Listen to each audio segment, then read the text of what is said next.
Nag-like lang ako sa post sa social media ng fiancé kong CEO na si Daniela. Hindi ko inasahan na ipapatawag niya agad ang isang emergency meeting sa kumpanya ng gabing iyon. Ang dahilan daw ay sinisira ko ang atmosphere ng kumpanya. Binawasan niya ang sweldo ko ng 2.5 buwan. At kasabay nito, binilhan niya ng bagong mamahaling sasakyan na nagkakahalaga ng milyon ang bago niyang assistant na si Bingo. Lahat ay tumingin sa akin na may awa. Akala ko magwawala na ako sa galit. Pero nanatili akong kalmado. Inayos ko ang mga gamit ko sa mesa at inabot sa kanya ang resignation letter ko. Pambubuli sa katrabaho. Kaltas sahod lang ba ang parusa? Hindi sapat yun. Kusang loob akong magre-resign. Pagkasabi ko yun, agad na nagsalita ang bagong assistant na si Bingo. Kuya Aiden, ang pangalan ng tagapagsalaysay. Bakit ka naman magre-resign dahil lang sa maliit na bagay na to? Ang tagal mo na sa kumpanya. At saka mabait naman sa'yo si MS, Daniela, di ba? Paano ka titingnan ng mga tao kung aalis ka sa ganitong sitwasyon? MS, Daniela, tulungan niyo naman si Kuya Aiden. Mukhang balak pa sana akong kausapin ni Daniela. Pero pagkarinig sa sinabi ni Bingo, nagalit na rin siya. Anong tutulungan? Gusto niyang umalis. E di umalis siya. Malinis ang konsensya ko. Wala akong kinatatakutan kahit anong sabihin nila. Agad niyang kinuha ang resignation letter ko. Pinirmahan. At padabog na inihagis sa mukha ko. Ang mga katrabahong nanonood ay naghihintay ng eskandalo. Pero hindi na ako tulad ng dati. Kalmado lang ang mukha ko. Pinulot ko ang papel mula sa sahig. Mag-turnover lang ako ng trabaho. Tapos aalis na ako. Hindi na kailangan mag-turnover. Gusto mong lumayas? Lumayas ka na ngayon din, sigaw ni Daniela.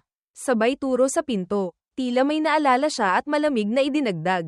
Kapag kusa kang nag-resign, walang separation pay. Nang makita ang sitwasyon, ang mga katrabahong malapit sa akin ay pinayuhan akong yumuko na lang at humingi ng tawad. Huwag padala sa emosyon. Alam nilang lahat na ang kumpanyang ito ay itinayo naming dalawa ni Daniela mula sa wala. Noong una, kapos kami sa pera. Uminom ako ng alak hanggang magsuka ng dugo para makahatak ng investors. Kapag may deadline, pinangunahan ko ang team na magpuyat ng 3 gabi para matapos ang trabaho. Lahat ng puso at kaluluwa ko. Ibinuhos ko dito. Ang pag-alis ngayon ay parang pagtalikod sa lahat. Pero buo na ang desisyon ko. Pagkatapos kong magpasalamat sa kanila, inayos ko ang gamit ko at tumalikod na para umalis. Nakita ko ang bahagyang pagiging komplikado sa mga mata ni Daniela. Alam kong inaasahan niyang hindi ako aalis.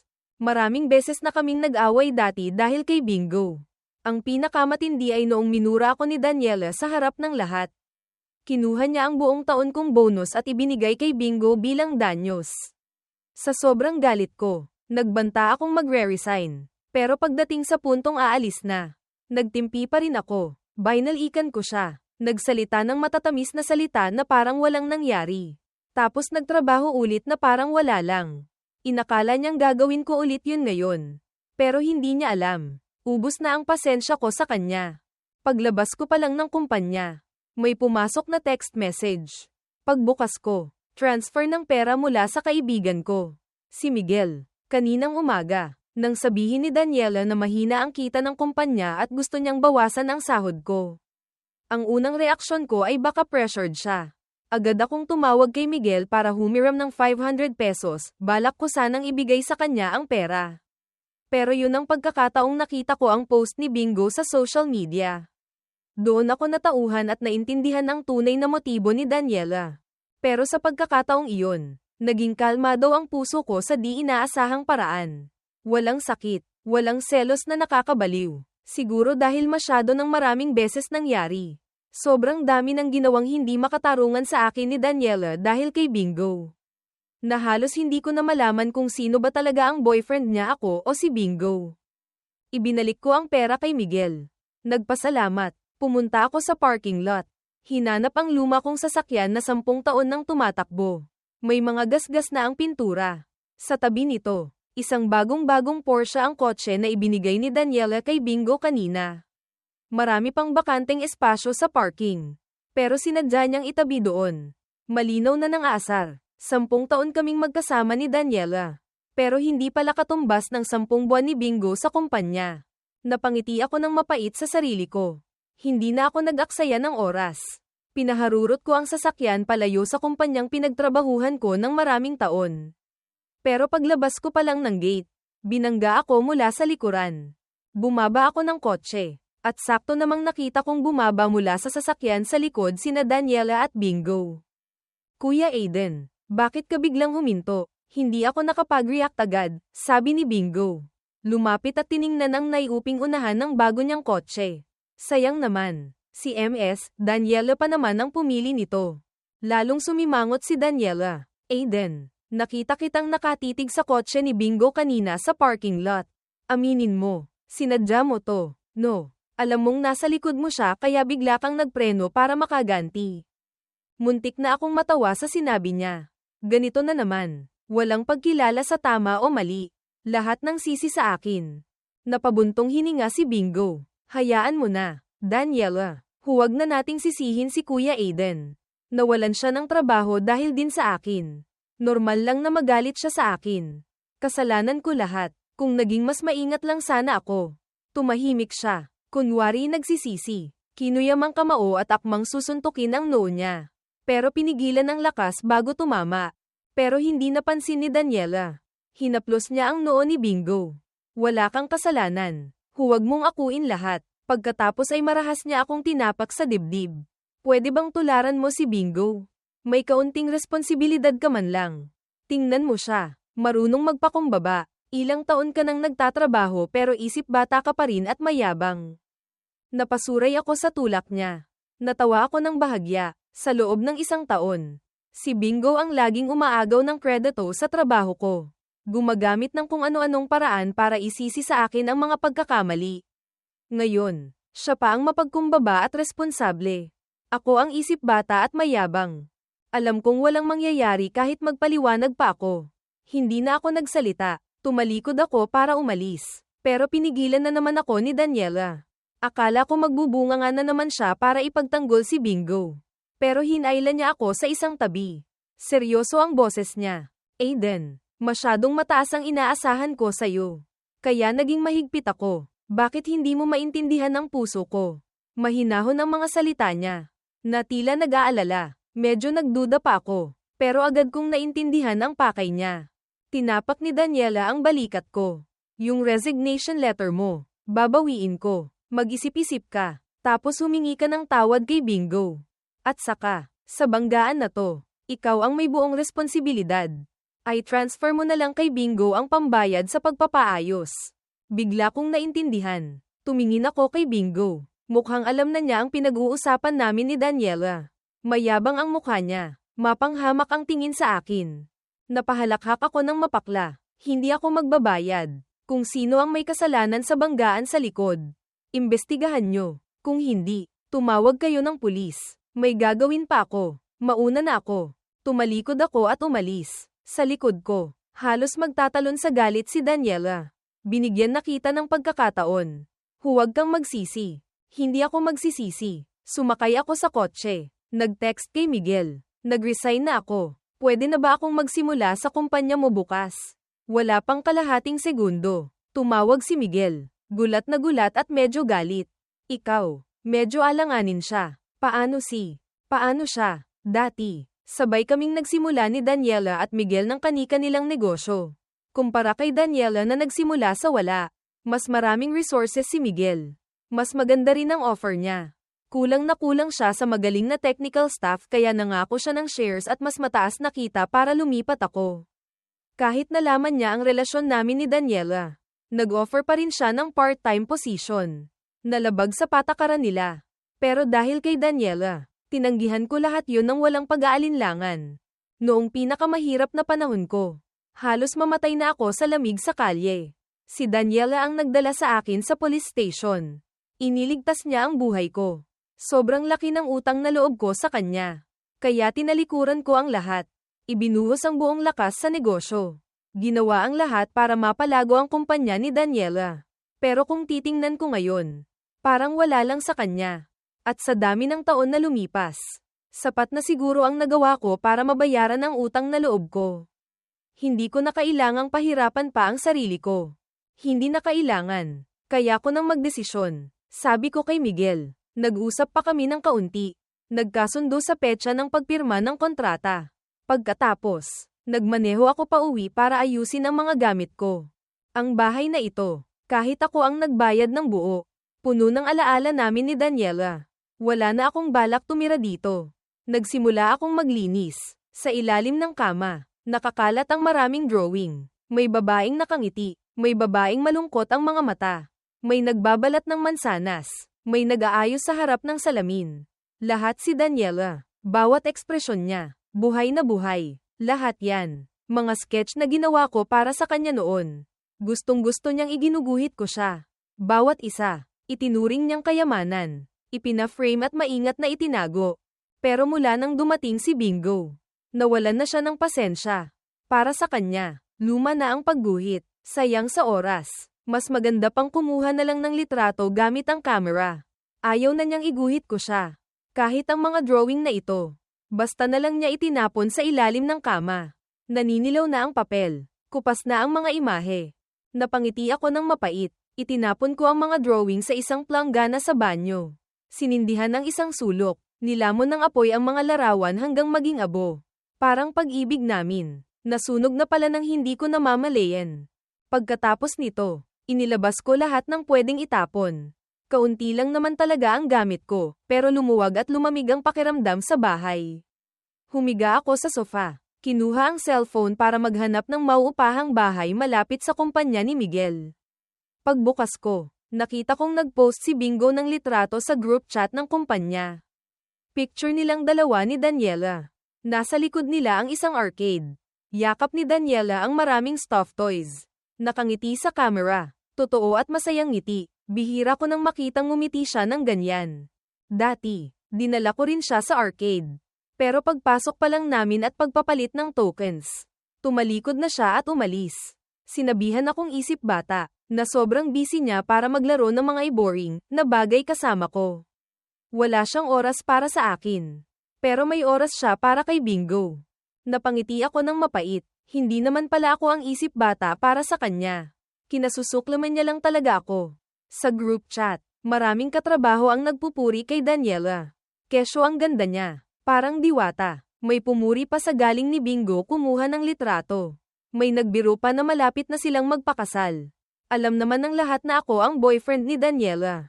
Pero naglakas loob silang magbiro ng ganito dahil hindi naman itinatago ni Daniela ang pagiging malapit nila ni Bingo sa kumpanya.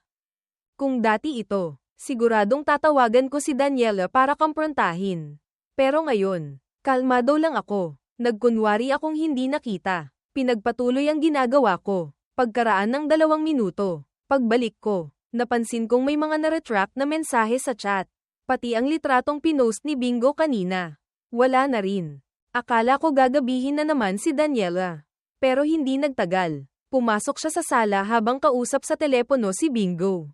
Masaya ang mukha. Nang makita niya ako, bahagyang natigilan. Tapos agad sumimangot. Sinadya niya akong irapan bago pumasok sa kwarto. Alam kong hinihintay niyang suyuin ko siya. Sa tuwing may hindi pagkakaunawaan sa kumpanya, gagawin ko ang lahat para humingi ng tawad. Magmakaawa na patawarin niya ako. Kahit siya pa ang mali. Dati, pakiramdam ko dapat kong gawin yun. Para man lang sa utang na loob o para mapanatili ang relasyon namin. Pero ngayon, nakakapagod na. Yumuko ako at pinagpatuloy ang ginagawa ko. Hindi ko alam kung gaano siya kasaya. Lumabas siya ng kwarto na nakasimangot. Nakita mo ba yung message sa group chat? Anong message? Tanong ko. Kahit alam ko na ang sagot. Hindi ako tumingala, pero pakiramdam ko, nakahinga siya ng maluwag. Wala, tungkol sa trabaho. Nasend lang sa maling group. Natawa ako sa isip ko, pero tinamad na akong isiwalat ang totoo. Iniisip ko na lang, habang hindi ko alam, gaano karaming bagay na tungkol sa kanila ni Bingo ang itinago niya sa akin. Naayos na yung kotse ni Bingo. Yung sayo, napaayos mo na ba? Tanong ulit ni Daniela. Nang mapansing tahimik ako, alam kong senyales ito na binibigyan niya ako ng daan para makipag-ayos. Kung dati ito, iisipin kong pinapatawad na niya ako at masayang makikipagbati. Pero ngayon, hindi pa rin ako tumingala. Lumang kotse lang yun. Hindi na sulit ipaayos. Sagot ko. Kumunat ang noo ni Daniela. Anong ibig mong sabihin? Tumingala ako at tiningnan siya. Nagtataka kung ano ang ikinaiinis niya. Dati, ilang beses na ring nabangga ang kotseng yun. Nang sabihin kong ipapaayos ko. Ganito rin ang sinabi niya. Akala ko magagalit na naman siya. Pero hindi ko inaasahan. Huminga siya ng malalim. Alam kong galit ka pa rin dahil sa nangyari sa kumpanya. Pero nitong mga nakaraan, magaling talaga magtrabaho si Bingo. Binigyan ko siya ng kotse para manatili siya. Muntik na akong matawa sa sinabi niya. Si Bingo, pinasok ni Daniela sa kumpanya ng may paboritismo. Ang galing niya sa trabaho. Hindi katanggap-tanggap. Ang dami niyang palpak. Hindi mabilang sa daliri. Mula sa maliit na bagay tulad ng pag-order ng mineral water para sa kliyente habang milk tea ang para sa sarili niya. Hanggang sa malaking bagay tulad ng pagpapadala ng maling quotation sa partner company, yung original price list ang naipadala niya imbes na yung discounted. Kaya nalugi ang kumpanya ng daan-daang libo. Mas mabuti pang aso ang alagaan kaysa sa kanya. Kung hindi ko lang alam ang sitwasyon ng kumpanya, baka naniwala pa ako kay Daniela. Akmang magsasalita ako nang magsalita ulit si Daniela. Boyfriend kita. Magpapakasal tayo sa hinaharap. Hindi ba't sa'yo rin naman mapupunta ang kumpanya? Bakit mo pa iintindihin ang sahod? Bakit kailangan mong makipagkumpetensya sa kanya? Lahat ng ginagawa ko, para sa kumpanya. Ayokong isipin ng mga katrabaho na kinakampihan kita. Alam ko sa sarili ko na palusot lang yun lahat. Sa kumpanya. Alam ng lahat kung paano tratuhin ni Daniela si Bingo kumpara sa akin. Ang proyektong pinagpuyatan ko ng 3 gabi. Bigla na lang niyang ipapasa kay Bingo dahil trip niya lang. Gumawa lang si Bingo ng PPT, pero sa kanya napunta ang kredito. Ang kliyenteng ilang araw kong kinumbinsi at malapit ng pumirma. Ipinadala niya si Bingo kasama ang kliyente para kumain. Gamit ang pangalan ko. At biglang si Bingo na ang nakapag-close ng deal. Napakaraming ganitong pangyayari. Mas lalo lang naramdaman ng mga katrabaho na mas pinapaboran ni Daniela si Bingo. Naisip pa nga nila na hindi ako gusto ni Daniela. Kaya nakaranas ako ng pangmamaliit at pambubuli sa kumpanya. Nakikita niya lahat, pero nagbubulag-bulagan siya. Ayoko nang magpaliwanag. Kahit anong paliwanag, sasabihin lang niyang naghahanap ako ng dahilan. Hindi mo na kailangang sabihin yan sa akin. Malamig kong sagot. Wala na akong kinalaman sa kumpanya. Kung anong gusto mong gawin. Ikaw ang magdesisyon. Hindi kumibo si Daniela. Bamantong hininga siya. Lumapit sa akin. Tumingkayad. Ipinulupot ang mga braso sa leeg ko. Ang hininga niya. Tila amoy orchideas. Sa totoo lang, may kaunting pagiging makasarili rin ako. Gusto kong magpahinga ka muna. Pwede mong pag-isipan ang kasal natin. Kailan mo balak mag-propose sa akin? Malambing niyang tanong. Pero ilang beses na akong nag-propose sa kanya noon. Lagi niyang tinatanggihan. Lagi kaming nagtatapos ng hindi masaya. Tapos gagamitin niya ang usapang kasal para suyuin ako. Minsan, pakiramdam ko hindi niya ako boyfriend. Kundi aso na pinapaikot-ikot niya lang. Hindi ako kumibo. Si Daniela naman. Parang naglalaro sa aso. Kinamot-kamot ang baba ko. Huwag ka nang magalit. Ngiti ka na. Please. Habang nagsasalita. Tila sinasadya niyang suyuin ako. Lumapit siya para halikan ako. Pero naamoy ko ang pabango ni Bingo sa kanya. Nasuklam ang sikmura ko. Tinulak ko siya palayo. Sumimangot ako sa pagkadiri. Kumuha ng wet wipes at pinunasan ang kamay ko.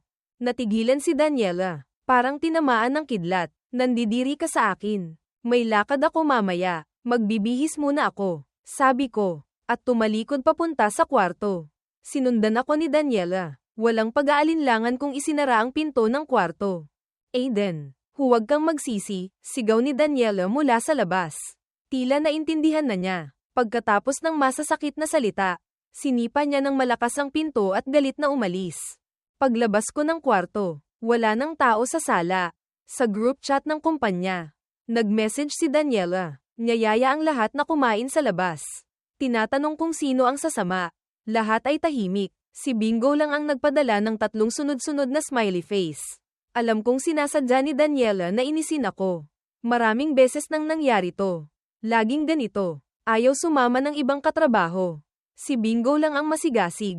Kung dati ito, magseselos ako at susunod. Tapos pagtatawanan lang nila ako.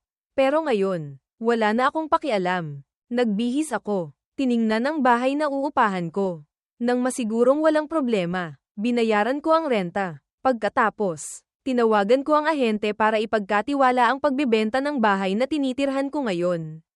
Gayunpaman, ang bahay na ito, kahit ako ang bumili, ako rin ang nag-ayos mula simula hanggang dulo. Pero ipinangalan ko kay Daniela noon sa titulo.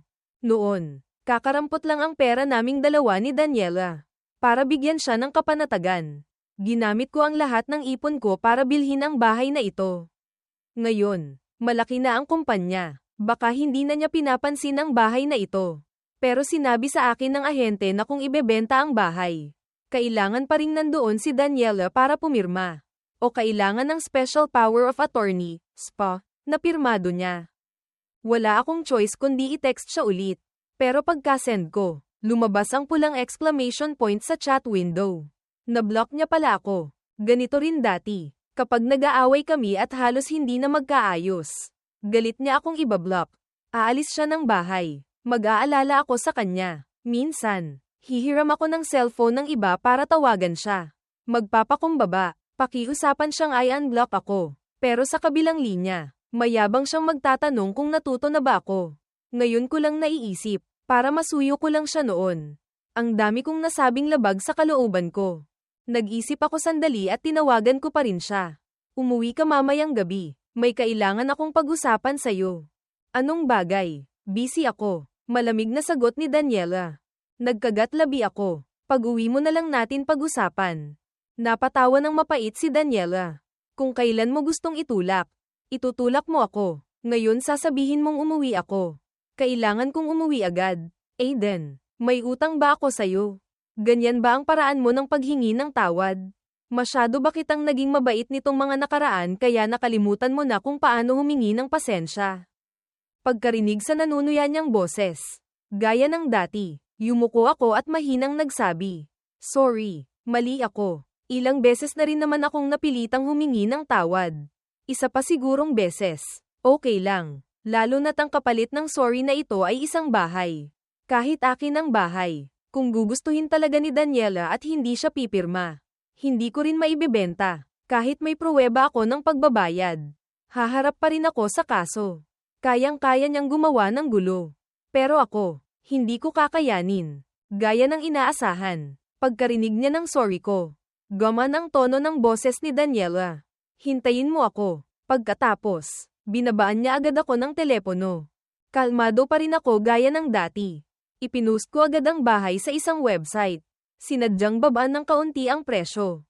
Pagkatapos kong gawin lahat to, tinawagan ko si Miguel para pumirma ng kontrata. Tuwang-tuwa si Miguel. Tanong ng tanong kung nananaginip ba ako. Naghanda pa siya ng isang celebration party para sa akin. Balak ko sanang umuwi ng maaga. Hindi pa alam kung kailan uuwi si Daniela. Medyo magulo ang isip ko pag-uwi. Kaya pumayag akong uminom kasama si Miguel at ang team niya. Nang pumunta ako sa banyo, narinig ko ang pamilyar na boses mula sa katabing private room. Kusa akong napatigil. Sumilip sa bahagyang nakabukas na pinto. Nakita ko si Daniela na nakasandal sa dibdib ni Bingo. Hindi ko alam kung anong pinag-uusapan nila. Pero tawa ng tawa si Daniela. Masayang masaya. Sinamantala ni Bingo ang pagkakataon. Mabilis na yumuko at hinalikan siya sa labi. Natigilan si Daniela. Pero hindi niya itinulak si Bingo. Daniela, kailan kayo maghihiwalay ni Kuya Aiden? Hindi na ako makapaghintay. Gusto ko nang makasama ka ngayon din. Alam mo ba, araw-araw na nakikita ko kayong magkasama. Sobrang sakit dito, sabi ni Bingo. Hawak ang dibdib. Mahal mo pa rin ba si Kuya Aiden? Bahagyang kumagat-labi si Daniela. Tila may gustong sabihin. Pagkatapos ay niyakap niya si Bingo. Parang inaalo ang isang bata. Marahang tinatapik ang likod niya. Sa puso ko, paano naman siya maihahambing sa'yo? Kaya lang, malaki na ang kumpanya ngayon. Kung makikipaghiwalay ako sa kanya para makasama ka, natatakot akong pag-usapan tayo ng mga tao. Hindi magiging maganda para sa'yo yun. Maghintay ka pa ng kaunti. Hindi na magtatagal. Yun pala, akala ko ba mahal ako ni Daniela? Magkayakap sila, parang tunay na magkasintahan. Napangiti ako ng mapait. Ayoko nang tumingin pa. Bumalik ako sa private room. Uminom pa ng ilang baso. Nagkwentuhan kami hanggang madaling araw bago naghiwa-hiwalay. Pagbaba namin sa basement parking, bigla akong hinayla ni Miguel papunta sa harap ng isang top-of-the-line na Porsche. Tinanong niya ako kung gusto ko raw ba. Hindi ko naintindihan. Pero tumango ako. Iniisip na bago niyang bili ang kotse. Papuri na sana ang lalabas sa bibig ko nang bigla niyang iabot sa akin ang susi ng kotse. Para sa'yo yan, sabi niya. Sabay kindat. Gaano na ba kasayre ang kotse mo? Matagal ko nang hindi matiis tingnan. Palitan mo na ng bago. Tatanggihan ko sana. Pero parang alam na niya ang sasabihin ko. Diretsahan niyang sinabi. Nabalitaan kong ibinigay ni Daniela yung ganoong kotse sa bagong empleyado niyo. Ang pangit ng performance niya pero nakakapagmaneho ng mamahaling kotse. Siyempre, hindi ka pwedeng magpatalo sa kanya. Speaking of which, dagdag niya, nakita ko yung mga gawa niyang empleyado niyo. Iba-iba ang style kada labas. Halatang kinopya lang. Hindi ko maintindihan kung bakit nananatili pa siya sa kumpanya. Dahil siguro sa nainom. Walang preno si Miguel sa pagrereklamo tungkol kay Bingo. Tahimik lang ako. Tama siya. Ang mga yun. Ako at ang team ko. Kasama ang ibang katrabaho. Ang gumawa. Kadalasan. Kapag malapit ng matapos, ipapasa ni Daniela kay Bingo. Iba-iba ang estilo ni Bingo dahil iba't ibang tao ang gumagawa. Kahit wala si Miguel sa kumpanya namin. Nahahalata niya ang totoo. Pero si Daniela, hindi. Gusto ko pa sanang tumanggi. Pero nagkunwaring nagalit si Miguel. Hindi yan regalo. Ibabawas yan sa sweldo mo sa hinaharap. Hindi mo pwedeng tanggihan ang kabaitan ko. Napatawa ako. Ang presyo ng kotseng ito. Kung ibabawas talaga sa sweldo ko, aabutin ng 4 na taon bago mabayaran. Alam kong palusot lang niya to. Kaya hindi na ako tumanggi. Nagpasalamat ako sa kanya. Nag-usap pa kami sandali bago naghiwalay ng landas. Akala ko wala pa si Daniela sa bahay sa mga oras na yon. Pero pagbukas ko ng pinto, nakita ko siyang nakaupo sa sofa sa sala. Saan ka galing? Hindi ba't nag-usap tayo? Alam mo bang kanina pa ako naghihintay? Galit niyang tanong pagpasok ko pa lang. Medyo nagulat ako. Kadalasan, kapag lumalabas sila ni Bingo, 3:00 o 4:00 na ng madaling araw sila umuwi. Bihirang-bihira siyang umuwi ng ganito kaaga. Pero nang maalala ko ang nakita kong paglalambingan nila sa hotel, hindi ko maiwasang masuka. Kumain lang kasama si Miguel, malamig kong sagot. Pumasok sa sala, kinuha ko ang spa mula sa bag ko. 2 hakbang pa lang ang nagagawa ko nang harangin ako ni Daniela. Kumunat ang noo niya. Uminom ka na naman. Hindi ba't sinabi ko na sayo? Kapag wala ako, hindi ka pwedeng uminom. Hindi ko napigil ang mapangiti ng mapait. Ang ibig sabihin ba nito? Pwede lang akong uminom kapag kailangan niya akong makipag-socialize para sa kanya. Hindi ako sumagot, pero si Daniela, parang may naisip, biglang ngumiti, may halong pagyayabang pa. Nagseselos ka pa rin ba dahil lumabas kami ni Bingo? Ayaw mong lumabas kaming dalawa lang. Sabihin mo lang, kailangan mo pa bang uminom ng ganito karami? Nagkakamali ka ng iniisip. Walang kinalaman sa inyong dalawa ang pag-inom ko. Umupo ako sa upuan. Inabot sa kanya ang spa para sa pagbebenta ng bahay. Tingnan mo to. Nang makita ang dokumento, tinaasan ako ng kilay ni Daniela. May halong pagyayabang ang boses. Ano to? Isang promissory note. Sabihin ko sayo, huli na para humingi ka ng tawad ngayon. Dahil sa nangyari kaninang hapon. Galit na galit ako sayo. Huwag mong isipin na mapapatawad kita dahil lang sa ganitong maliit na pakulo. Napatawa ako sa isip ko dahil sa kayabangan niya. Dati, ilang beses ko na siyang nagalit. Kapag ayaw niya akong patawarin. Para mapasaya ko siya, nagsulat ako noon ng isang promissory note. Ngayon ko lang naiisip, siya naman talaga ang may kasalanan. Pero ako pa ang nagpakababa at nagbigay ng dignidad ko para tapak-tapakan niya. Mabuti na lang, hindi na mauulit yon. Hindi yan promissory note. Isa yang sorpresa. Mahina kong sabi. Pagkarinig nyon, binuksan ni Daniela ang folder. Mausisa siyang titingnan sana nang biglang tumunog ang cellphone niya. Nang makita kong sino ang tumatawag, nagliwanag ang mga mata niya. Sandali lang. Sagutin ko lang to. Pagkasabi noon, sinagot niya ang tawag. Daniela, nabangga ko yung kotse kanina.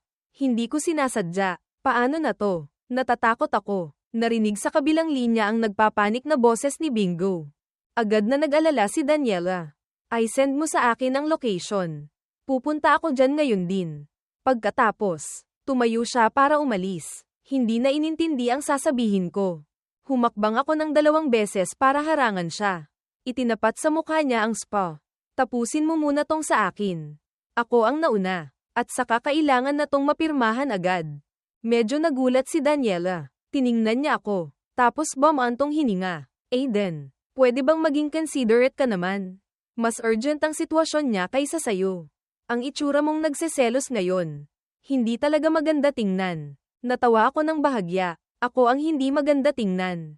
Paano naman si Bingo na nagmamaneho ng lasing? Pero ayoko nang makipagtalo pa. Ipinilit ko pa rin ang spa sa kamay niya. Walang balak bawiin. Akmang magsasalita pa sana si Daniela.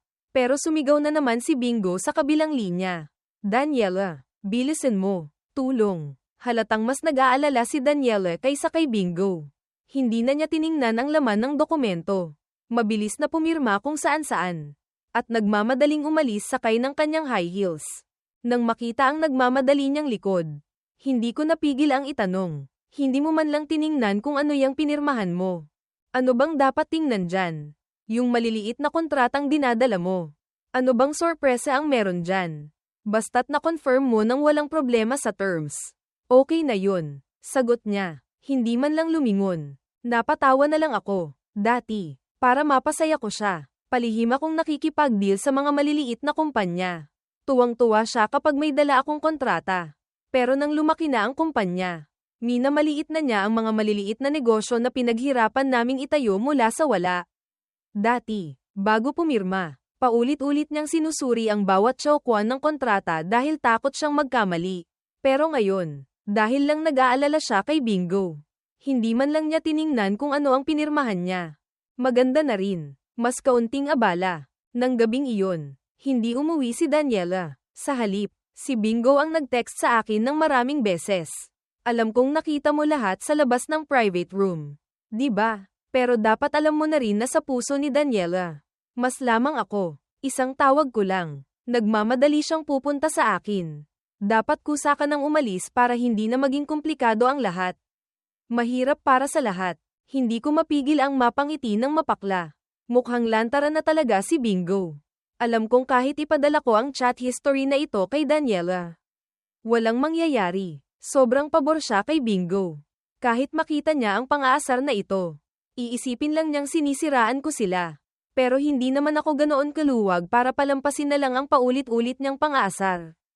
Congrats sa'yo. Pero kapag dumating ang araw na magsawa sa'yo si Daniela, dapat alam mo kung kailan ka aatras. Tandaan mo yan. Alam kong walang gaanong bigat ang mga salitang ito. Pero pagkasabi ko, sigurado akong nainis din si Bingo. Gaya ng inaasahan. Pagka-send ko ng message, natahimik siya. Natulog na rin ako ng maaga.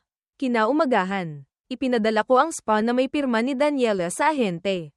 Nang hapon ding iyon, may dumating na para tingnan ang bahay.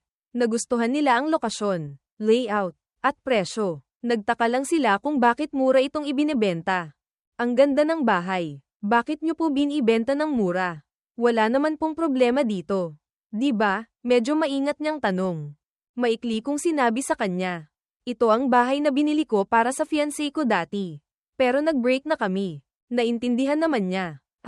Itong style at decoration. Halatang panlasa ng babae. Mabuti na ring ibenta para hindi mo na maalala. Hindi ako umimik. Napaka-metikuloso ni Daniela sa bahay. Inabot ako ng 3 buwan at mahigit 100 bahay ang tiningnan ko bago ko nahanap itong nagustuhan niya. Pati ang pag-aayos. Ayon sa gusto niya. Ngayon ko lang napagtanto. Sa mga nakaraang taon, umiikot lang pala ang buhay ko sa kanya. Diretso ang kausap na kliyente. Nang gabing iyon, pagkatapos tingnan ng bahay, nagdesisyon na siyang pumirma ng kontrata. Nagkasundo kami na sa loob ng 2 araw ay mag-turnover na ng bahay. Sakto namang aalis na rin ako sa trabaho ko sa kumpanya ni Daniela sa loob ng 2 araw. Pagkatapos pumirma ng kontrata, umuwi ako. Pagpasok ko pa lang ng pinto, nakita ko ang isang pares ng sapatos na panlalaki sa may pasukan. Wala rin doon ang tsinelas na madalas kong gamitin. Nang makita ko yun, may ideya na ako. Kumuha ako ng ibang disposable na tsinelas at pumasok sa loob. Pagpasok ko, narinig ko ang boses ni Bingo. Daniela, mali yang ginagawa mo. Hayaan mong turuan kita. Lumapit ako sa pinto ng kusina. Nakita ko silang dalawa na nakatayo sa harap ng lababo. Si Bingo, nakayakap mula sa likod ni Daniela. Hawak ang mga kamay niya. Sobrang lapit nila sa isa't isa. Nakasuot pa si Bingo ng pangbahay kong damit. Nasa paa niya rin ang tsinelas ko. Para siyang ang may-ari ng bahay. Si Daniela naman, nakasuot ng katugmang damit at hindi naman mukhang naiilang sa pagiging malapit nila.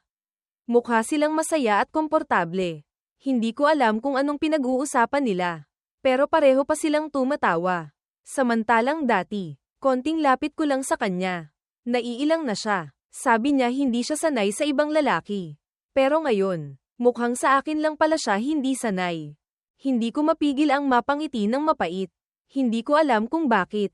Pero napalingon si Daniela. Nang makita niya ako, natigilan siya sandali. Tapos kusa siyang kumawala sa yakap ni Bingo. Medyo nahihiya ang itsura niya. Bakit ka nandito ngayon? Oras na sensitibo. Natawa na lang ako. Parang wala naman pala itong kinalaman sa akin. Sorry, Kuya Aiden. Tinuturuan ko lang si Daniela kung paano, huwag kang mag-isip ng iba. Sabi niya yun. Pero ang mga mata niya ay puno ng pagyayabang at pag-uusisa. Na parang gustong-gusto niyang makita akong magselos at magwala tulad ng dati. Siguro inaasahan niyang magagalit na naman ako. Makikipag-away kay Daniela. At ipapaalis si Bingo. Pero sanay na ako. At saka, paalis na rin naman ako. Naibenta na ang bahay. Pumasok na ang down payment. Wala na talaga akong pakialam. Sige, magpatuloy lang kayo. Papasok muna ako sa kwarto. Kalmado kong sabi. At naglakad papunta sa kwarto. Natigilan si Bingo. Medyo nagulat ang mga mata. Na parang hindi maintindihan ang reaksyon ko. Si Daniela naman, siguro handa na rin sa galit ko. Nang makita niyang kalmado ako, medyo naging alanganin ang boses niya at nagpaliwanag. Bagay na bihira niyang gawin. Birthday kasi ni Bingo ngayon. Gusto niyang mag-celebrate kasama tayo kaya dinala ko siya dito. Kung dati ito, hindi siya magpapaliwanag ng ganito kahaba. Iirapan niya lang ako, tapos sisimangot at sasabihin, kung ayaw mo, lumayas ka. Napangiti ako ng mapait sa isip ko. Hindi ko alam kung dapat ba akong matawa dahil wala na akong pakialam kaya ngayon lang siya nagpapaliwanag. O dapat akong matawa dahil kahit birthday ko. Hindi niya maalala, pero may panahon siyang mag-organisa ng birthday para kay Bingo. Sige, magsaya kayo, malamig kong sabi, at pumasok na sa kwarto. Halos tapos ko nang ayusin ang mga gamit ko. Ang mga bihirang gamitin ay naipadala ko na sa bagong inuupahan kong bahay. Ang natira na lang ay ilang pang-araw-araw na damit at libro. Iniisip ko kung lilinisin ko na ba lahat ngayon. Biglang bumukas ang pinto ng kwarto. Pumasok si Bingo. May dalang maliit na slice ng cake. Walang pakialam niyang tiningnan ang paligid ng kwarto.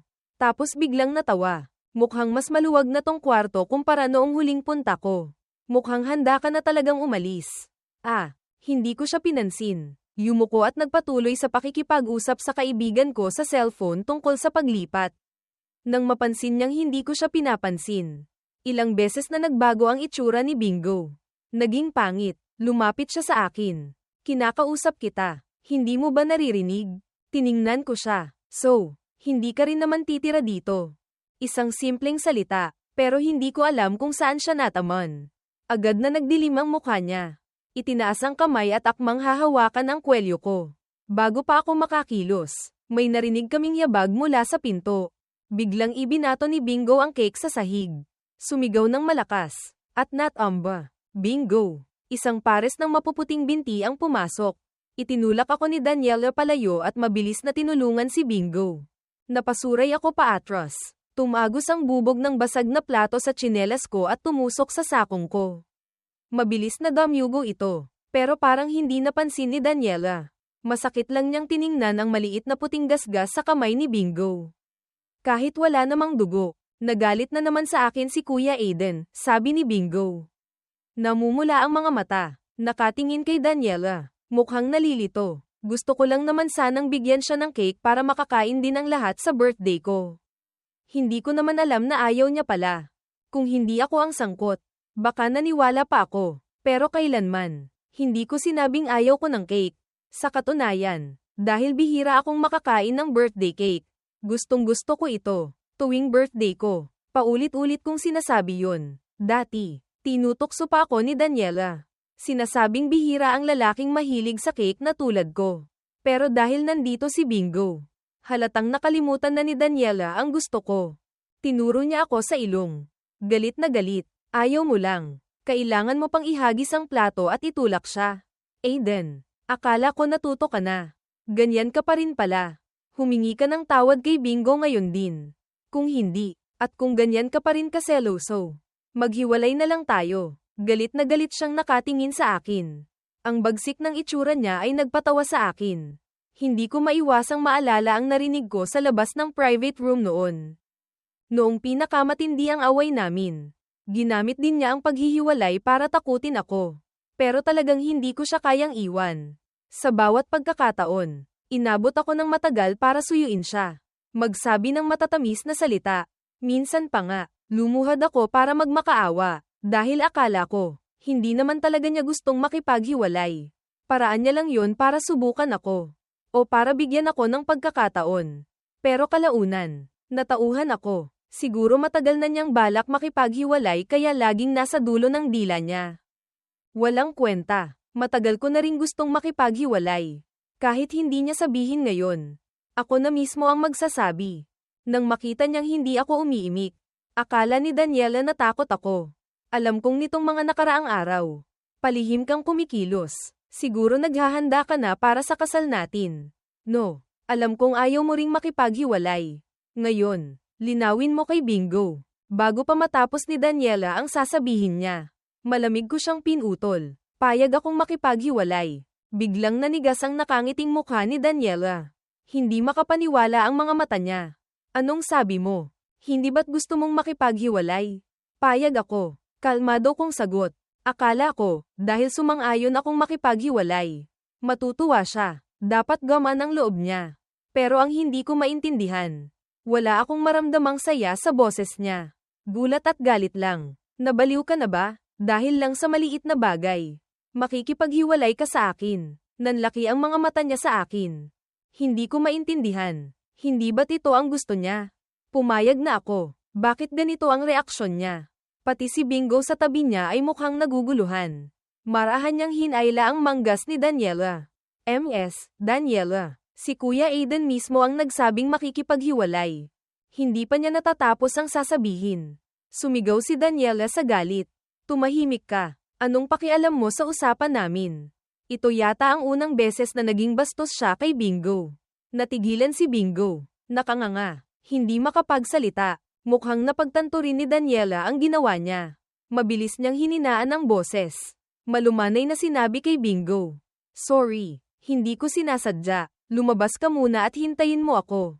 Ayokong madamay ka pa sa amin. Namula ang mga mata ni Bingo. Medyo hindi makapaniwala. Pero matalino rin siya. Alam niyang hindi niya pwedeng kalabanin si Daniela ngayon. Kaya masunurin siyang lumabas ng kwarto. Pagkaalis niya, bumantong hininga si Daniela. Akmang magsasalita nang biglang napako ang tingin niya sa sahig.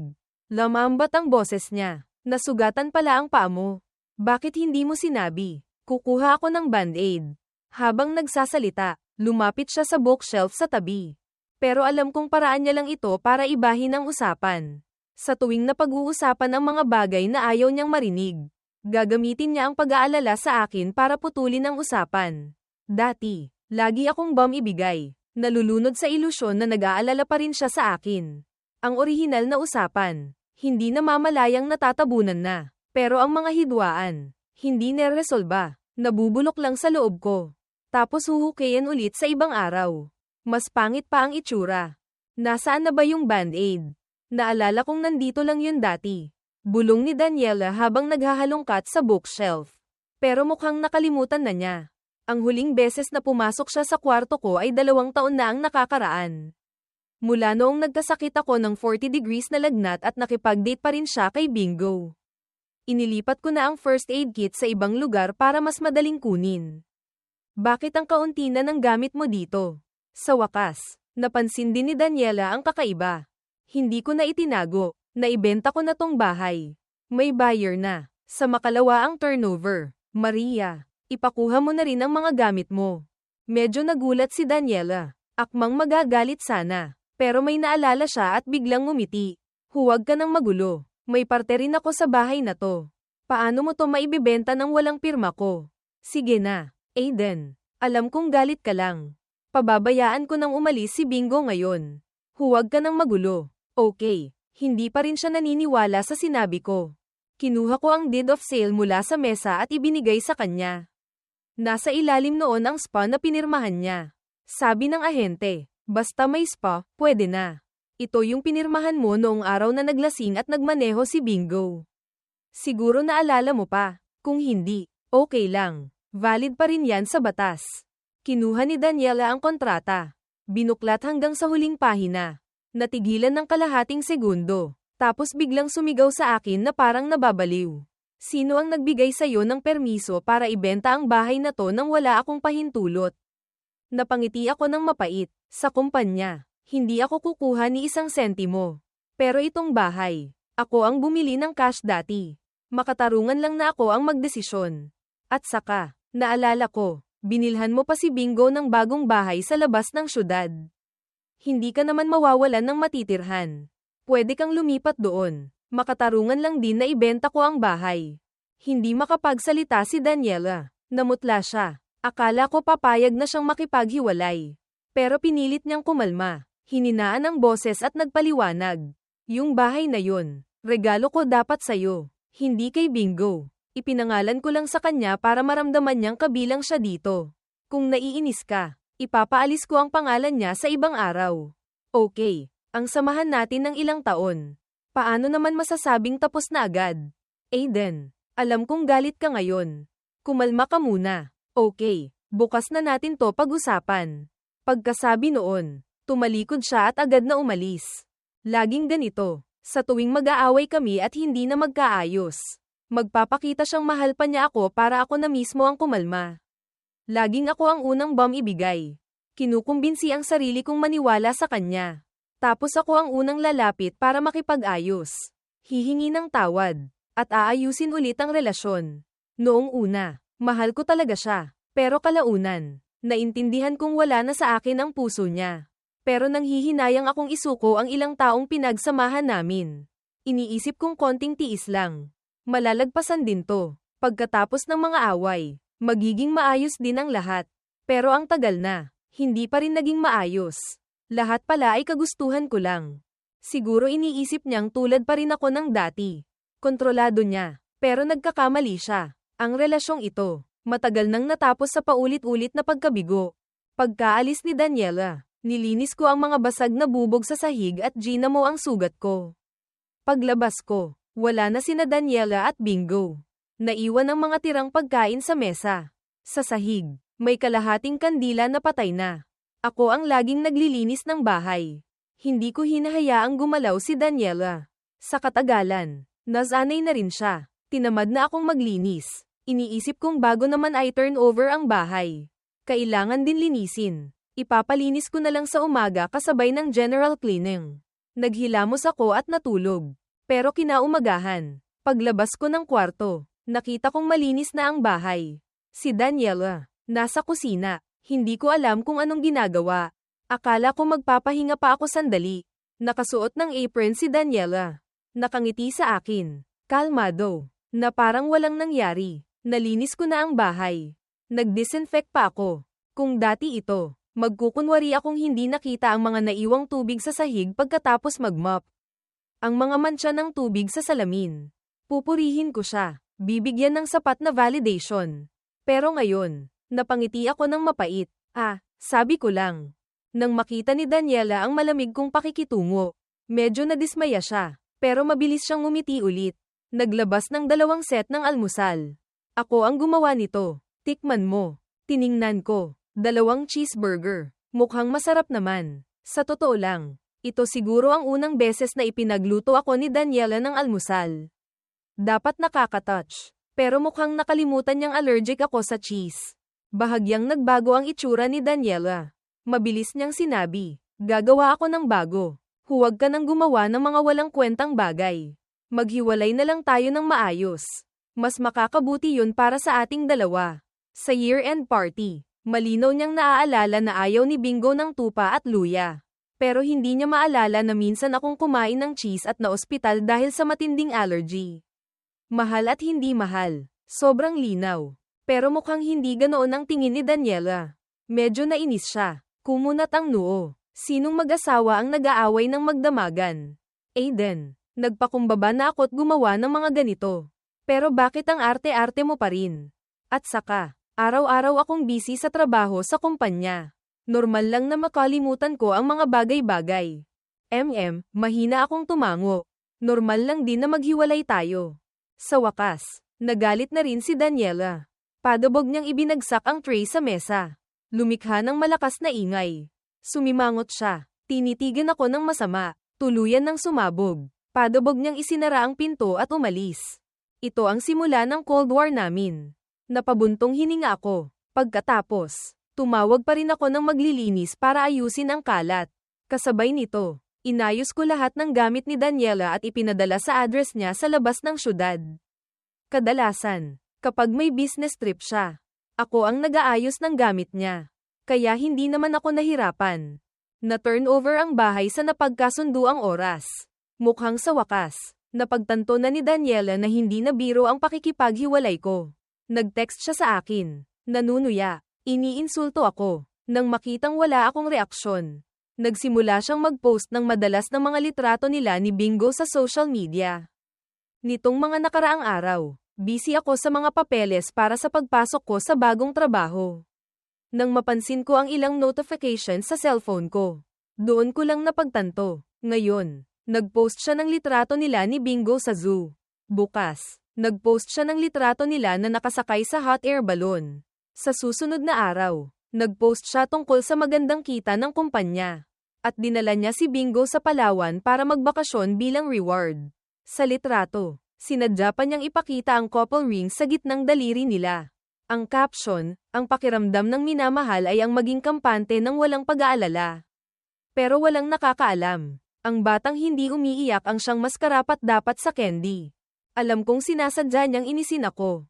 Hinihintay niyang magselos ako, magalit, magmakaawang bumalik siya. Tapos, mayabang siyang papayag na parang nagbibigay ng limos. Kadalasan, magbibigay pa siya ng sandamakmak na kondisyon. Pero wala na akong pakialam. Akmang isasara ko na ang app ng aksidente kung malike ang isa sa mga post niya. Dahil ayokong magkaroon pa ng gulo. Agad ko itong in-unlike. Pagkatapos, kalmado kong inalis ang special notification para sa mga post niya at nagpatuloy sa trabaho ko. Dahil sa pagpasok ko, ilang proyekto sa kumpanya ni Miguel ang unti-unting nabuo. Ang sales department, nabuhayan ng loob at nakakuha ng isang malaking proyekto na nagkakahalaga ng daan-daang milyon. Nang araw na iyon, papunta kami ni Miguel sa meeting para pag-usapan ang kontrata ng proyekto. Hindi inaasahan, si Daniela ang unang nag-text sa akin. Isang litrato. Nagtataka kong binuksan. Bumungad sa akin ang isang resulta ng pregnancy test. Nakapangalan kay Daniela. Anong pakiramdam? Text ni Daniela. Hindi ako sumagot. Agad siyang nag-text ulit. Peke yang report na yan. Pero tanungin mo ang sarili mo. Nang makita mo yan, hindi ka ba talaga nagseselos? Talaga bang kaya mong tanggapin na magkakaanak ako sa iba? Medyo natawa ako. Hindi ko napansin kanina. Ngayon niya lang sinabi. Doon ko lang napagtanto. Dati, kapag nakikita ko siyang kasama ng ibang lalaki, siguradong magseselos ako. Mamumula sa galit. Bibilis ang tibok ng puso. Pero ngayon, tiningnan ko ang sarili ko sa salamin. Kalmado pa rin ako. Kahit ang heart rate monitor ko. Kalmado pa rin. Ang katotohanang si Daniela ay pag-aari na ng iba. Tuluyan ko nang natanggap. Hindi ko na sana siya sasagutin. Pero nang maalala ko ang pang-aasar ni Bingo noon, ayoko nang gumawa pa ng gulo. Mabait ko pa rin siyang sinabihan. Kung may bago ka ng boyfriend, huwag ka nang magsabi ng mga bagay na walang limitasyon. Madaling magselos ang bago mong boyfriend. Pagkatapos kong i-send ang message, ilang minuto ring nag-blink ang chat window ni Daniela. Pagkatapos, sumagot siya. Aiden, sige, magpanggap ka pa. Gusto kong makita kung hanggang kailan ka magpapanggap. Kung hindi mo na ako mahal, bakit mo pa pinapansin ang mga post ko? Huwag mong isipin na hindi ko alam. Sinusundan mo ako, palihim ka pang naglalike, Medyo natawa ako. Dati, hindi ako pinapansin ni Daniela. Hindi niya pinapansin ang mga maliliit na detalye. Mukhang sa panahon na kasama niya si Bingo. Nagbago nga siya. Sa 9 na taon naming magkasama. Hindi siya nagbago. Pero dahil kay Bingo, nagbago siya. Bago pa ako makasagot, nagpatuloy si Daniela. Nitong mga nakaraang araw, walang nangyari sa amin ni Bingo. Pumayag siyang makipagtulungan sa akin sa mga ginagawa ko para lang magkabalikan tayo. Dahil sa kanya, bibigyan kita ng huling pagkakataon. Napangiti ako ng bahagya, hindi na kailangan. Pagkatapos, binaba ko ang tawag. Siguro iniisip pa rin niyang babalik ako dahil sa mga matatamis niyang salita. Pero okay lang. Sa paglipas ng panahon, maiintindihan din niya. Gusto ko na talagang makipaghiwalay sa kanya. Kasabay nito, naiintindihan ko rin na ang pagpipilit niyang makipagbalikan ay hindi dahil mahal pa niya ako. Natatakot lang siyang kumalat ang balitang naghiwalay kami at pag-usapan siya. Iba ang pakikipaglandian kay Bingo. At iba ang tuluyang pakikipaghiwalay sa akin dahil kay Bingo. Hindi ko na siya pinansin pa. Nagpatuloy sa pag-focus sa trabaho ko. Nang gabing iyon, matagumpay naming naisara ni Miguel ang deal sa proyekto. Tuwang-tuwa si Miguel. Ipinakilala ako sa ilang malalaking pangalan sa industriya. Pagkakita pa lang nila, sinabi agad ni Miguel na partner niya ako. Sobrang respeto ang ipinakita nila sa akin. Lubos akong nagulat at nabigyan ng karangalan. Dati, kapag kasama ko si Daniela, nakakasalamuha ko rin ang mga ganitong tao. Pero ipinapakita ni Daniela na hindi niya ako partner, kundi isang empleyadong walang alam. Sa katagalan, hindi na rin ako nirerespeto ng mga taong yun. Minsan, inuutusan pa nila akong bumili ng kung ano-ano. Pero hindi ko siya masisisi. Kahit mali si Daniela, hindi ba't ako rin naman ang nagpabeya noon? Pagkatapos ng ilang tagay, parang nagkasundo kami agad. Habang nagkukwentuhan, palihim akong tinanong ng isa sa mga boss. Aiden, may nakaaway ka ba? Nakita ko kasing nasa blacklist ka ng industriya natin. Dahil baka hindi ako maniwala, ipinakita pa niya sa akin ang record sa cellphone niya. Ito raw ay internal information sa industriya nila para maiwasan ang mga pagkakamali. May listahan sila ng mga taong may masamang reputasyon o may kaso. Malinaw na nandoon ang pangalan at litrato ko. Ang dahilan, hindi sumusunod sa management. Hindi makasundo sa katrabaho. Sobrang seloso. At masama ang ugali. Hindi na kailangang mag-isip pa. Alam ko na kung sino ang may kagagawan nito. Nang makita niyang tahimik ako, diretsahan niyang sinabi, "Kaibigan, alam kong hindi ka ganyang tao. Siguradong may naninira sa'yo. Huwag kang mag-alala. Aalisin ko na yan ngayon din." Pagkatapos, walang pag-aalinlangan niyang binura ang impormasyon ko. Nang makita ko yun, nagpasalamat ako sa kanya. Sa isip ko, hindi ko maiwasang mapangiti ng mapait. Ngayon, may kaibigan akong tumutulong sa akin. Kaya okay lang. Pero hindi ko maisip kung paano kung isang ordinaryong aplikante ang napasama sa listahang ito. Ano na lang ang mangyayari sa kanya? Hindi naman masama ang blacklist na ito. Nakakatulong ito sa mga kumpanya na maiwasan ang mga problema. Pero walang kumpanyang mag-aaksaya ng panahon para i-verify ang katotohanan ng listahan. Magdedesisyon lang sila base sa nakasulat. Ang mga napagbintangan, lalo lang madidismaya pagkatapos ng sunod-sunod na dagok. Siyempre, mawawalan na sila ng lakas ng loob para sumulong. Paano na sila? Nakita ni Miguel na nag-uusap pa kami. Lasing na siyang umakbay sa amin at hinayla kami pabalik para uminom pa. Nang matapos ang party, inihatid namin sila ni Miguel sa sasakyan nila. Si Miguel, pumunta sa kabilang gilid para tawagan ang girlfriend niya. Ako naman, tumayo sa may pinto ng hotel. Naghihintay ng driver. Hindi pa nagtatagal. May narinig akong boses sa likod ko. "Oy, Kuya Aiden, nandito ka pala." Lumingon ako. Nakita ko sina Bingo at Daniela hindi kalayuan. Nakaakbay si Bingo sa baywang ni Daniela. Magkadikit sila, parang magkasintahan. Nang makita ako ni Bingo, napangisi siya. Yumuko siya at bumulong kay Daniela. "Alam ko na, siguro hinahanap ka ni Kuya Aiden. Sige, mag-usap muna kayo. Aalis muna ako sandali." Pagkasabi noon, akma siyang aalis. Pero kitang-kita kong wala naman talaga siyang balak umalis. Gaya ng inaasahan, agad siyang niyakap ni Daniela. Sumandal pa siya sa dibdib ni Bingo. Sinasadyang ipakita sa akin ang pagiging malapit nila. Hindi ka naman ibang tao. Bakit ka aalis? Pagkasabi noon, mayabang pa niya akong tiningnan. Hindi ba't sinabi ko nang huwag mong sayangin ang pagkakataon? Bakit ka pa pumunta dito? Pero sabihin ko sa'yo, huli ka na. Aiden, wala ka ng pagkakataon. Puno ng kayabangan ang tono niya. Malayong malayo sa pagiging maamo niya kapag kaharap si Bingo. Alam kong nagkakamali siya ng akala. Mahina akong nagpaliwanag. Kasama ko lang si Miguel dito para kumain. Pauwi na rin ako. Kasama si Miguel dito para kumain. Inulit ni Bingo ang sinabi ko.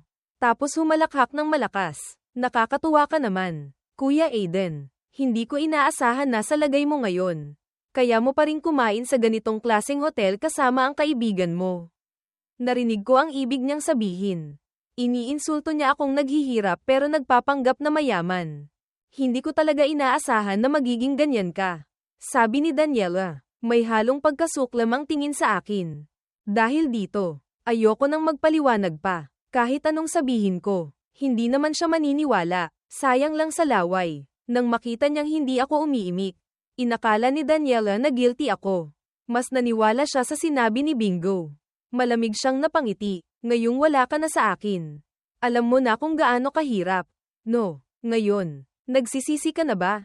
Natawa ako. Mukhang hindi pa niya alam na nagtatrabaho na ako sa kumpanya ni Miguel. Tama lang din. Hindi naman pala siya interesado sa mga nangyayari sa akin pagkatapos naming maghiwalay. Normal lang na hindi niya alam. Akmang magsasalita ako ng bumantong hininga siya na parang naawa. Sa totoo lang, hindi na sana kita patatawarin. Pero dahil naging tayo rin naman, hindi naman sa wala na akong nararamdaman para sa'yo. At saka, kusa kang pumunta dito mula sa malayo. Bibigyan kita ng isa pang pagkakataon. Magpakitang gilas ka. Hindi ko mapigil ang sulyapan si Bingo. Halatang ngayon niya lang nalaman ang desisyon ni Daniela. Sandaling nataranta ang itsura niya. Pero wala siyang ginawa. Yutal-yutal siyang nagsalita. Daniela, pag-isipan mong mabuti yan. Hindi magandang balikan ang nakaraan. Muntik na akong matawa. Mukhang hindi pa sila nagkakasundo sa bagay na ito. Hindi pinansin ni Daniela si Bingo at nagpatuloy sa pagsasalita sa akin. Sa totoo lang, nitong mga nakaraang araw, maraming kaibigan ang nagsabi sa aking huwag na akong makipagbalikan sa'yo. Sabi nila, dapat ko nang putulin ang ugnayan natin habang maaga. Akala nilang lahat, hindi ka nakarapat-dapat sa akin. Alam mo ba kung gaano karaming tao ang nagsasabi sa aking hiwalayan na kita araw-araw? Pero dahil sa pinagsamahan natin, paulit-ulit akong nagtiis. Hindi ko talaga alam kung anong nakain mo o kung sino ang sumulsol sa'yo para ikaw pa ang unang makipaghiwalay sa akin. Alam ng lahat kung gaano kakaswerte. Ikaw lang ang hindi marunong magpahalaga. Walang tigil sa pagdadaldal si Daniela. Oo, mas mayaman na siya kaysa sa akin ngayon. Kaya ilang beses niyang ipinapamukha sa akin na hindi kami pantay. Ang pananatili niya sa akin ay dahil pinapahalagahan niya ang mga taon naming pinagsamahan. Dati, kapag sinasabi niya ito, tinatawanan ko lang. Inaakalang parte lang ng biruan namin. Pero kalaunan, napagtanto kong seryoso pala siya. Sa mata niya, ang dahilan kung bakit hindi kami naghihiwalay ay dahil sa benepisyo. Sa nakaraan, sa awa, pero hindi dahil sa pag-ibig. Akmang magsasalita ako nang marinig ko ang boses ni Miguel sa tabi ko. Aiden, sino sila? Nang makitang papalapit si Miguel. Nakahinga ako ng maluwag. Nag-isip ako sandali, mga dati kong katrabaho. Nagkita lang kami, dati, kapag inilalabas ako ni Daniela. Ayaw niyang ipakilalang boyfriend niya ako. Lagi niyang sinasabing katrabaho lang niya ako. Akala ko matutuwa siya, pero hindi ko inaasahan. Lalo siyang sumimangot. Hindi ko na pinansin. Ipinakilala ko si Miguel sa kanila. Ito si Miguel, kaibigan ko. Sabi ko nga, kasama ko siyang kumain dito. Pero hindi ko alam kung bakit. Hindi maganda ang itsura ni Daniela. Si Bingo ang unang nag-react. Ngumiti siya at tinanong ako. Hindi ko inaasahan. Kuya Aiden, may mayaman ka palang kaibigan na nagpapakain sa'yo dito. Mukhang mayaman yang kaibigan mo. Ah, ano pong trabaho nyo? Sir, saan po kayo nagtatrabaho? Kumunat ang noo ni Miguel. Bumulong sa akin. Bakit ganito magsalita tong taong to? Parang walang modo. Napangiti ako ng bahagya. Okay lang. Masasanay ka rin. Hindi na nagsalita pa si Miguel. Pero napansin niyang may masamang intensyon si Bingo. Walang gana siyang sumagot, maliit na negosyo lang. Hindi naman masasabing mayaman. Dahil dito, lalo pang yamabang si Bingo. Napangisi siya, mapanghamak ang tingin kay Miguel. Mahirap ang negosyo ngayon. No, siguro mahirap kitain ng pera. Hindi dapat winawaldas ng ganito. Mabilis na napansin ni Miguel ang kakaiba sa sinabi niya. Hindi niya ito sinagot, palihim niya akong tinanong. Anong meron? May atraso ka ba sa taong to? Hindi ko na itinago. Bamulong ako na kami lang ang nakakarinig. Yung katabi niya, ex-girlfriend ko. Siya yung kasalukuyang boyfriend niya. Alam ni Miguel ang pinagdaanan namin ni Daniela. Ang pagsisimula namin sa wala. Nang lumapit ako sa kanya. Hindi ko itinago ang tungkol sa paghihiwalay namin at ang dahilan nito. Napangisi si Miguel. Sana sinabi mo agad. Agad siyang tumingin kay Bingo. Ngumiti. Sa sinabi mong yan, mukhang hindi ka naman nahihirapang kumita ng pera. No, ano bang trabaho mo? Sa tindig mong yan, hindi ka mukhang may magandang kinabukasan. Hindi kaya, nabubuhay ka lang dahil sa babae. Nagalit si Bingo at akmang manununtok. Pero pinigilan siya ni Daniela. Aiden, sabi ni Daniela, wala na akong panahong makipagbiruan sa'yo. Alam ko kung ano ang inaalala mo. Pangako ko sa'yo. Basta't pumayag kang makipagbalikan, ibabalik ko ang posisyon mo sa kumpanya at bibigyan kita ng dagdag na 10% shares. Siguro naman, kontento ka na niyan. Bago pa ako makapag-isip, natawa na si Miguel. Sorry, ha, kinuha ko na siya sa kumpanya namin. At saka, binigyan ko siya ng 40% shares. Agad na nagbago ang itsura ni Daniela. Pero may naisip siya at malamig akong tinitigan. Aiden. Pag-isipan mong mabuti, hindi pare-pareho ang lakas ng mga kumpanya. Anong magagawa ng numerong yan lang? Malinaw na ipinapahiwatig niyang mas malakas pa rin ang kumpanya niya kaysa kay Miguel. Noong una, medyo mas mahina nga ang kumpanya ni Miguel. Pero ang pangunahing problema ay nasa teknolohiya. Ngayong unti-unti nang naayos ang teknolohiya. At nakakuha pa ng proyektong nagkakahalaga ng daan-daang milyon. Mas malakas na ang kumpanya niya kaysa kay Daniela. At saka, hindi ako naniniwalang maganda pa ang takbo ng kumpanya ni Daniela. Sa paraan ng pamamahala niya at sa paboritismo niya kay Bingo. Pakiramdam ko, malapit nang magkaproblema. Pero tinamad na akong sabihin ito. Kahit sabihin ko, hindi naman siya makikinig. Hindi na rin nakipagtalo si Miguel sa kanya. Dumating na ba yung driver? Wala namang naging aberya. Hindi niya pinansin si Daniela. Walang ganang nagtanong sa akin. Akmang titingnan ko na ang bukang ko ng isang lalaking nakauniporme ng driver ang nagmamadaling lumapit sa amin. Boss, ako po yung driver na tinawagan nyo. Nasaan po ang sasakyan? Masyadong agaw pansin yung kotse ko. Yung sayo na lang gamitin. Sabi ni Miguel, tumango sa akin. Hindi na ako nag-isip pa. Kinuha ang susi ng kotse at ibinigay sa driver. Wala pang 2 minuto. Medyo alanganin niyang minaneho ang high-end na Porsche papunta sa harap namin. Boss, ang ganda po talaga ng kotseng to. Hindi po siguro to mura. Doon ko lang napansin. Lumingon ako. Si Bingo. Nakatitig sa kotse. Nagniningning ang mga mata. Si Daniela naman. Parang malalim ang iniisip. Hindi maganda ang itsura. Nginitian ako ni Miguel ng may pagyayabang. Hindi naman kamahalan. Mahigit 2 milyon lang. Reward ng kumpanya. Tapos, bumaling siya sa driver. Ah, oo nga pala. Kulang kami ng driver. Mukhang magaan ang loob ko sa'yo. Interesado ka ba? 20,000 kada buwan. Tuwang-tuwa ang driver. Mabilis siyang nagtanong. Talaga po? Oo naman. Kung hindi ka naniniwala, ipapadala ko sa'yo ang kontrata ngayon din. Sige po, pangako. Magtatrabaho po ako ng mabuti.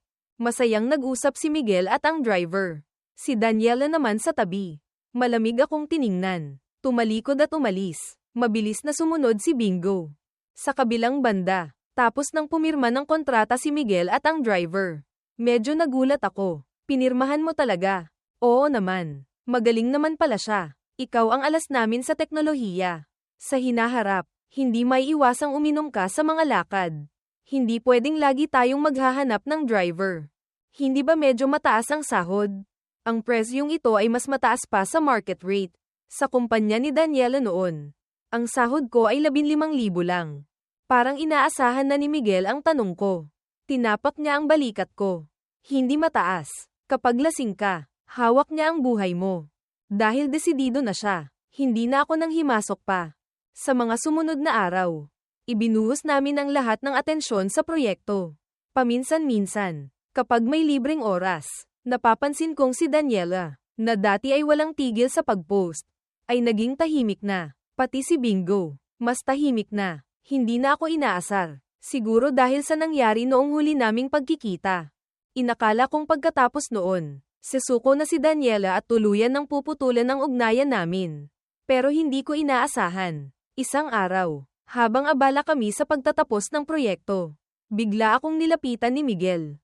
Palihim niyang sinabi sa akin. Tumawag sa akin si Daniela kanina. Bago pa ako makapagtanong, seryoso siyang nagsabi. Mukhang lalapitan ka niya agad. Ano man ang maging desisyon mo, susuportahan kita. Huwag kang mag-alala. Pero syempre, sana ikaw ang may kontrol sa sitwasyon. Pagkatapos ng mga tila palaisipang salita, umalis si Miguel. Nalilito ako, pero hindi ko na pinag-isipan pa. Nagpatuloy ako sa pag-focus sa trabaho. Hanggang tanghali, nakatanggap ako ng tawag mula kay Daniela.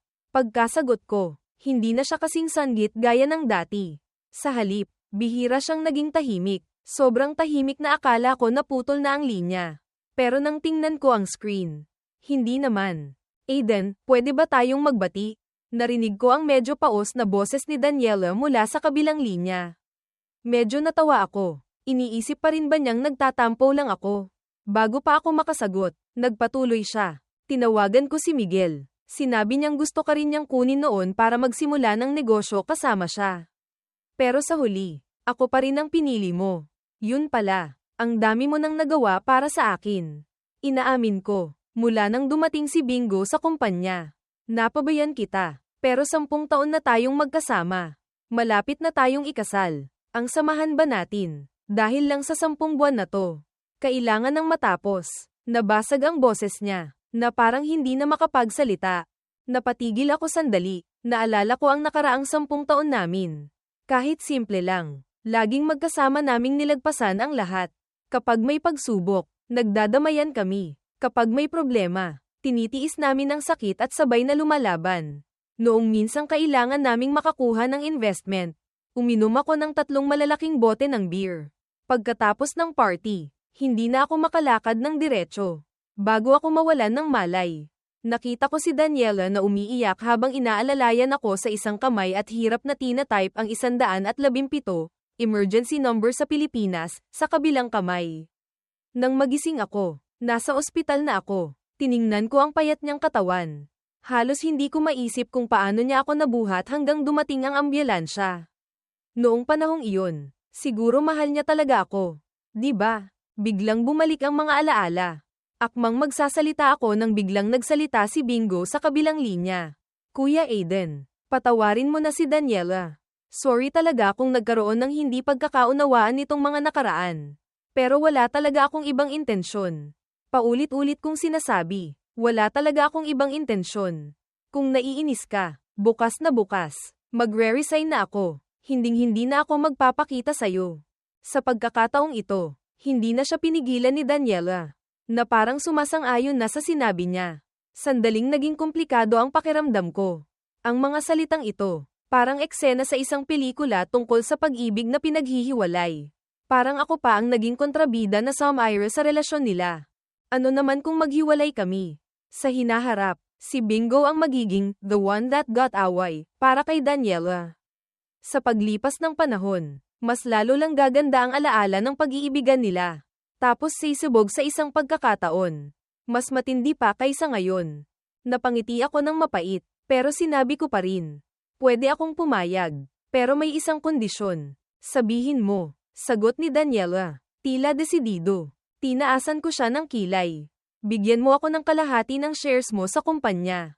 Yung mga ari-arian na nakapangalan sa'yo. Hatiin din natin. Alam kong hindi papayag si Daniela.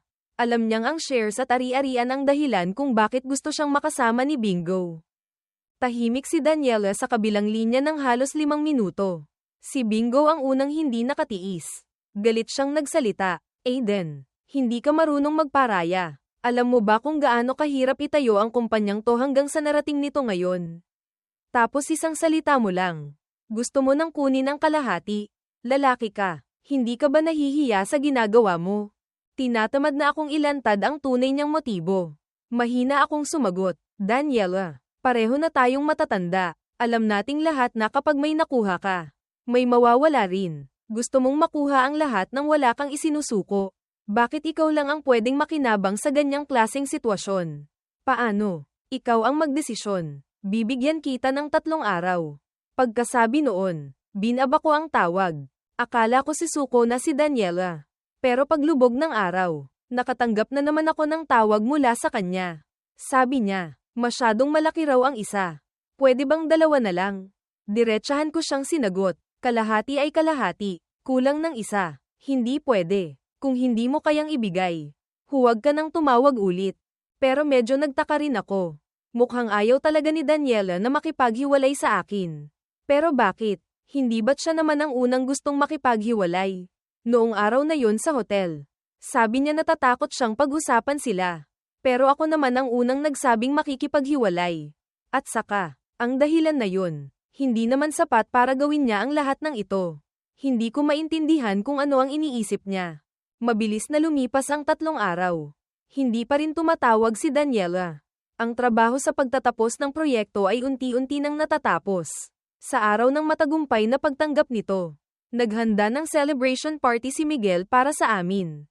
Sa party, kinalimutan ng lahat ang pagod sa trabaho.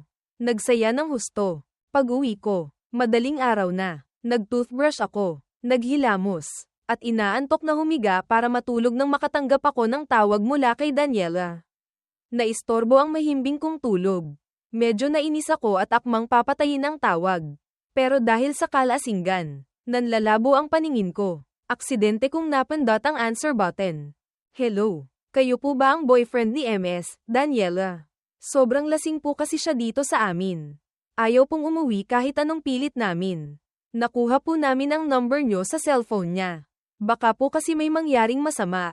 Pwede po ba ninyo siyang sunduin?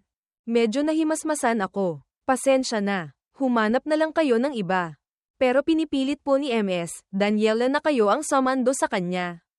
Sabi pa niya, kapag may nangyari sa kanya at hindi kayo pumunta, kayo raw po ang mananagot.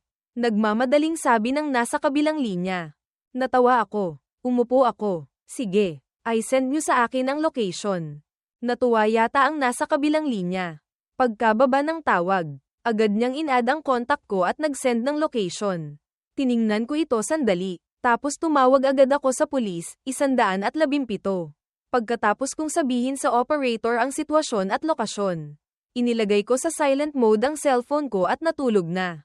Nang magising ako ulit, nakita kong mahigit 10 beses na akong tinawagan ni Daniela. Nagpadala ng 12 ng text message.